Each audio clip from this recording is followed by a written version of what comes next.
Agora sim. Isso, perfeito. Então, Júlio, enquanto a gente vai colocando aqui, porque eu não vou poder editar muito, estou com um problema aí, como você, todo atarefado, vamos fazer então esse início aqui. Eu vou iniciar já, pessoal. Vocês estão se deparando agora com a nossa aula improvisada em tempos de pandemia, tá? Esse lencinho aqui é para não pegar vírus aí via computador, que eu tive um problema, estragou até a minha aula por causa dos vírus. Um aluno acabou mandando para mim um arquivo, e o arquivo acabou instalando aqui, eu tive que formatar o computador e perdi a aula de filosofia da ciência. Sorte que sobrou alguns slides que estavam prontos em forma de imagem. Mas isso daqui também é para homenagear os democratas nos Estados Unidos, que daqui, no mês que vem, vão vencer a eleição e vão tirar o Trump do poder e nós vamos voltar a respeitar a ciência. Então, pessoal, esse daqui é o professor Júlio, uma das maiores autoridades em termos de ensino de ciência do nosso estado. O Júlio está aqui, então ele ficaria envergonhado, deixa eu apresentar para vocês saberem. O Júlio é doutorando, pesquisador na área da ciência, né? Então, pesquisador do Cefet ou da UEPG, Júlio? Agora me fugiu, desculpe. É o UTF-PR. Desculpe, isso, o velho aqui com a cabeça ainda de Cefet. Da UTF-PR, então o Júlio pesquisa, trabalha nessa área, eu pedi ajuda e ele gentilmente, através do Departamento de Física do Colégio Estadual do Paraná, o Júlio, que é nosso professor também, temos o prazer de ser colega dele, ele se disponibilizou a vir me ajudar a trabalhar com vocês esse tema da ciência. Esse convite veio a partir de um projeto que relaciona tanto o teatro no Colégio Estadual do Paraná quanto o ensino de ciências, né, Júlio? E tem uma relação lá com o professor Lau e os pesquisadores da UTF-PR lá de Ponta Grossa, é isso? Exatamente. Foi feita uma parceria, né, com a UTF-PR, na verdade, de Curitiba, o coordenador lá do departamento do DAFIS, lá do Departamento de Física da UTF-PR, que é o professor Nestor, e eles fizeram ali uma parceria com o grupo, né, ali na direção ali do professor Laudemir, né, o professor Lau, e eles estão dando uma continuidade talvez, com certeza, os estudantes já ouviram falar, da Alice no País dos Quanta, que já foi apresentado lá no CEP, né? No saudoso CEP, né? Quando a gente frequentava lá os espaços do CEP, inclusive o espaço do auditório, onde foi apresentada a peça, teve repercussão, né? Por toda Curitiba, até pelo estado. E agora estão aí no segundo capítulo, e é interessante agora esse segundo capítulo, porque é justamente um enfrentamento contra os negacionistas, né? Os negacionistas aí da ciência, em termos de negar as vacinas, em termos de negar o aquecimento global, em termos, enfim, de negar o consenso científico. Os terraplanismos, né, das diversas áreas que a Alice vem combater. E aí eles construíram, né, mesmo no isolamento e na pandemia, eles conseguiram construir aí já uma primeira encenação, ficou muito interessante. Não, E ficou espetacular, né? Eu ficou achei muito interessante. sensacional. O trabalho do professor Lau, o trabalho articulado da arte com a ciência é coisa maravilhosa. Achei espetacular. Depois talvez peça até autorização a vocês para poder utilizar esse trabalho magnífico como objeto de estudo na minha área de pesquisa, que você sabe que você está aí como doutorando e eu ainda estou sonhando em chegar nesse patamar, mas também faço meu trabalho de pesquisa aqui na Universidade Federal do Paraná. E o objeto de estudo é sensacional. O que vocês fizeram ali, todos estão de parabéns, professor Lau, e a parte de vocês dando esse suporte, né, da fundamentação científica para que essa obra de arte não seja uma obra vazia, né? Ela é fundamentada, é espetacular. Quem não viu ainda, veja. Depois eu vou deixar, junto com o vídeo, eu vou deixar o link, Júlio, da apresentação que vocês fizeram a semana passada, acho que foi semana passada, né? Que vocês fizeram finalzinho de online. setembro ali. Isso Foi mesmo. finalzinho de setembro, por aí, faz uma semana mais ou menos, que tem o link, inclusive, da mesa redonda que está no YouTube, exatamente. Júlio, você então me autoriza, eu estou te pedindo aqui, né, pedir essa ajuda, mas que fique aqui, eu vou disponibilizar essa aula no final do ano lá com os alunos, para que eles possam fazer a revisão da filosofia da ciência. Então, eu quero agradecer muito, eu já sei que você já se disponibilizou, mas agradecer em nome dos alunos essa sua disponibilidade, porque nós estamos aqui fora de horário, você também é um pesquisador, né? E está aí trabalhando e disponibilizar o seu tempo em vir ajudar aqui os alunos. Muito obrigado, viu? Não, é um prazer, né? Sempre nessa intenção de letramento científico, né, dos nossos estudantes. Estamos no isolamento, mas a gente não parou, né? Nós fomos encontrando aí alternativas para continuar trabalhando com eles. Inclusive, possivelmente os teus alunos de terceiro ano, eu trabalhei com eles lá no primeiro ano, né? Nas turmas da tarde. Depois eles foram para a manhã e trabalharam lá com o professor Ideraldo. E agora, infelizmente, esse ano, por causa do afastamento, aí nós tivemos que nos adaptar, e até porque a gente saiu do prédio do CEP, né, e não temos ideia de quando voltar. Mas demos o nosso jeito, né, contornamos a situação e achamos outras formas de trabalhar o laboratório, né.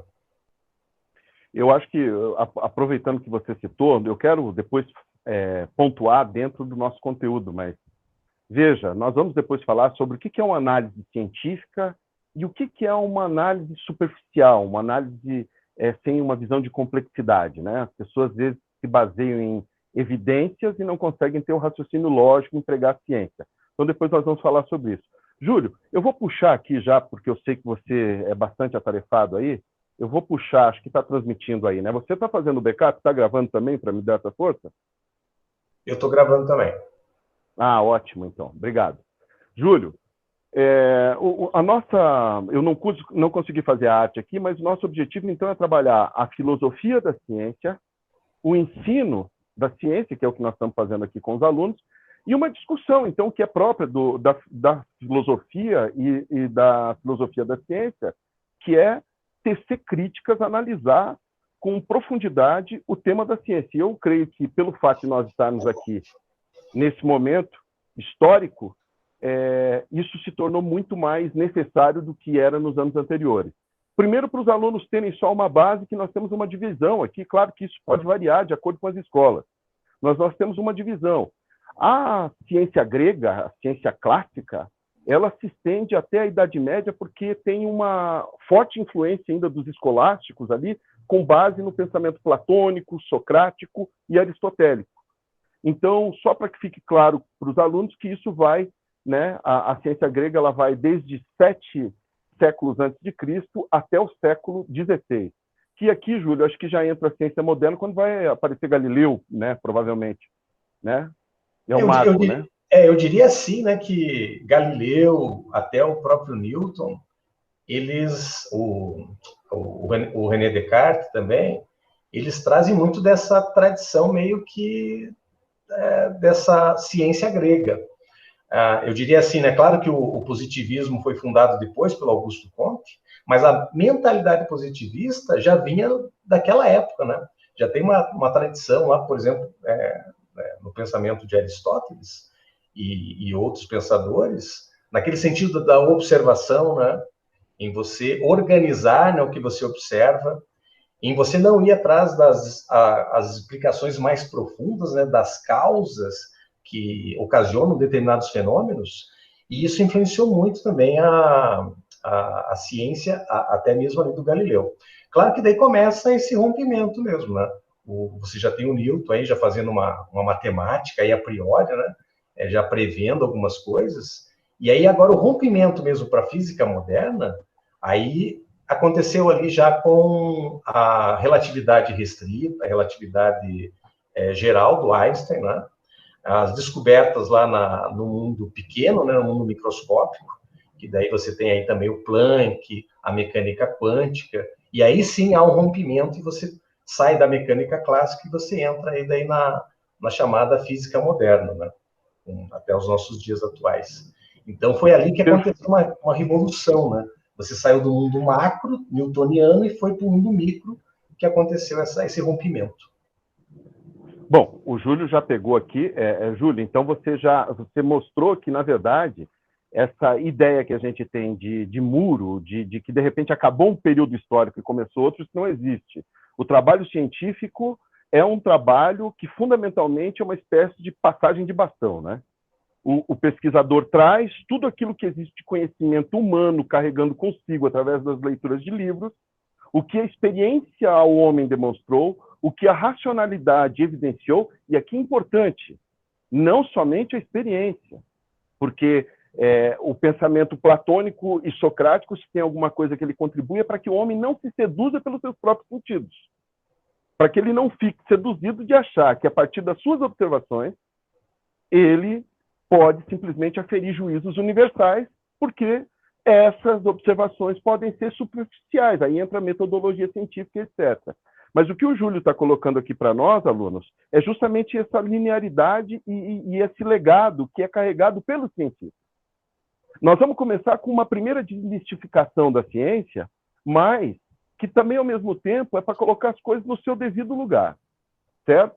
Aqui eu tenho um quadro com algumas definições que depois eu vou mandar para os alunos para que eles possam refletir, mas vamos lá. Uma primeira revisão boa para os alunos. Conhecimento científico e conhecimento filosófico são explicações que têm um caráter lógico, são provisórias, com uma diferença para o campo científico que modernamente se atribuiu ao campo científico o fator do empirismo. Mas esse empirismo não se reduz à limitação dos sentidos humanos. Até interessante, fazendo um parênteses aí, se a gente trouxer o Bachelard aí para a reflexão, né, para a conversa, o Bachelard fala do risco, né, de você se entregar ao empirismo e ao realismo, o realismo claro, né, essas primeiras impressões que você tem de mundo, e você não passa isso pelo racionalismo clássico, o que acontece? Você fica preso no chamado obstáculo epistemológico. Você não consegue transpor, né? Então, você vê, por exemplo, qual que é o risco, né? A gente até toma esse cuidado no laboratório. Você nunca pode fazer um experimento assim, em tom de mágica, muito colorido, porque senão você perde o aluno no colorido. Você não vai conseguir estabelecer ali uma relação de teoria e de empírico, porque ele ficou preso naquela primeira imagem, na mágica, né? Então, nós temos esse cuidado em fazer o estudante realmente pensar e o fazer científico na intersecção entre o teórico e o experimental, para não correr esse risco de ficar preso. Eu tenho uma preocupação aqui nesse campo, que é o seguinte. Aqui é importante, né? Eu coloquei um quadro aqui, né? O campo estético vai ser discutido posteriormente com os alunos. O único discurso que se apresenta como um discurso definitivo é o discurso religioso, é o mito. Sim, sim. Por isso que essa aula é uma aula de filosofia da ciência, mas relacionada a todos os conteúdos estruturantes da filosofia.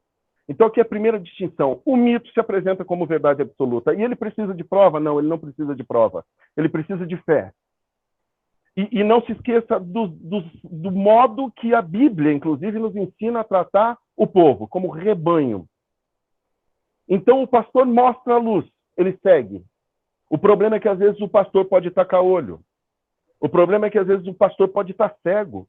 Ou o pastor pode ter um problema de visão. E a visão que interpreta, inclusive, as imagens, que é a razão. E esse é o problema. Então, a minha preocupação aqui, primeiro esclarecimento que nós precisamos deixar aqui, Júlio, se eu estiver errado, você me corrija ou me ajuda a dar consistência a essa ideia, que é a seguinte. Primeiro, cientista será refutado por cientista. Cientista não vai ser refutado por um menino ou por uma pessoa que não teve a capacidade de estudar e a humildade de se relacionar no campo de pesquisadores, que fica escondido na sua casa achando que é o maior gênio da humanidade, não tem a capacidade de fazer uma leitura, não tem a capacidade e humildade de ler o que os outros cientistas estão fazendo e se acha o iluminado que a qualquer momento pode ter uma luz e ensinar para o mundo algo que seja muito diferente daquilo que está sendo estudado. O Einstein falava, genialidade é 99% de transpiração e 1% de sorte. É estudo. Inspiração, né? Que a interpretação talvez não seja... Sim. Mas, veja, porque aqui a minha preocupação, Júlio, é a seguinte, nós temos hoje diversos doutores pela internet, que sabem tudo sobre tudo, e nunca passaram por uma universidade. Eles conseguem articular bem as ideias, como os retóricos gregos sofistas, articulam bem as ideias, enganam os jovens, e como eles ainda não têm o domínio da visão de complexidade, eles acabam se convencendo por um discurso fácil. E é claro que é mais fácil você ter uma resposta certa numa lacração de uma frase do que você escrever um texto. O Júlio está terminando um trabalho que tem 300, 400 páginas. Não é lacração de uma página, de uma frase. E agora você tocou num ponto fundamental, né? Esse enfrentamento, né? Essas pessoas que acabam negando o consenso científico, eles fabricam o que a gente chama de falsa controvérsia.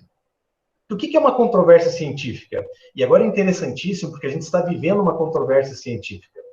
Existe, por exemplo, uma metodologia para a fabricação da vacina, que é lá da China e da Rússia. Inclusive, daí a Rússia e a China saíram aí um pouquinho na frente da vacina de Oxford, que é aqui do lado mais ocidental. E qual foi a primeira crítica? Não, eles pularam etapas lá, né? Não está correto. Só que veja só, a Rússia tem uma tradição em fabricação de vacina que já vem de décadas. Então, eles têm o protocolo deles científico. E o Ocidente tem o protocolo daqui, né? Por exemplo, essa de Oxford. Então, é uma disputa de narrativa e tem uma controvérsia quente. A gente está no chão do laboratório, onde grupos de cientistas estão aí numa corrida para conseguir aí a vacina que seja mais eficiente. Então, isso é uma verdadeira controvérsia. Agora, o que a gente vê é fabricação de falsa controvérsia. Quer ver uma? O aquecimento global. Há uns anos atrás, eu comecei a ver vinculado na mídia que, em contraponto ao aquecimento, talvez ocorresse o resfriamento global. E eu fiquei curioso, né? Fui atrás dessas duas vertentes. E daí o que acontece? No meio científico, eu peguei até um estudo que foi feita uma investigação em cima de 1.000 artigos a respeito do aquecimento global. Sabe quantos artigos tinham que estavam negando o aquecimento, dizendo que era resfriamento? Nenhum. Todos têm o consenso que está ocorrendo o aquecimento e que isso tem reflexo nas mudanças climáticas mais abruptas. Não havia nenhum documento sobre resfriamento global. Eu falei, mas da onde que vem isso, né? E aí a coisa fica muito mais profunda. Porque, na verdade, o cientista que defende isso aqui no Brasil, puxa, aí vou fazer meia-culpa, né? Vou pedir desculpas, porque ele é físico, ele é doutor em física, que é o Luiz Carlos Molion. E eu fui falar, pô, Luiz Carlos Molion, por que ele está defendendo o resfriamento global se isso é um consenso científico já? Aí eu fui dar uma olhadinha quem que financia as palestras do Luiz Carlos Molion. E é o agronegócio. É o agronegócio. Para o agronegócio interessa negar o aquecimento global. Porque daí o cuidado que você tem, por exemplo, com reflorestar, coibir, né, barrar as queimadas, acaba não acontecendo, né? Você acaba diminuindo a legislação que regula esse espaço. E aí acaba ficando mais fácil do pessoal aumentar a queimada, aumentar a emissão de CO2. Então, o Luiz Carlos Molion, ele é financiado para isso acontecer, né? Mas, na verdade, Júlio, é uma falsa controvérsia. O que você está me dizendo, então, me parece que vai bastante, nesse caso, ao encontro de um documentário que tem na Netflix sobre os terraplanistas, aonde mostra as relações políticas e de interesse que existem nesses grupos negacionistas. Esses grupos negacionistas, o que o professor Júlio aqui, professor, aqui eu vou tratar, né, dentro do campo, o pesquisador, ele é um pesquisador, o professor Júlio, né? Eu também tenho meu trabalho de pesquisa dentro da Universidade Federal. E pesquisa, para fazer ciência, não é deixar sair da minha cabeça e achar que eu sou gênio. Eu tenho que fazer o quê? Uma fundamentação, eu tenho que mostrar as evidências, eu tenho que montar um conjunto probatório para ver se esse conjunto não é raso. E para quem eu vou oferecer? Para alguém que é mais estudado que eu. Para pessoas que já têm muito mais profundidade que eu. Não é sair distribuindo na internet porque eu consegui 10 mil seguidores, aquilo passa a ser verdade. Embora, de fato, é o que acaba acontecendo. E o que o professor está chamando a atenção é que esses grupos eles têm interesse. Se vocês assistirem lá da Netflix, vocês vão ver os interesses até de relacionamento pessoal.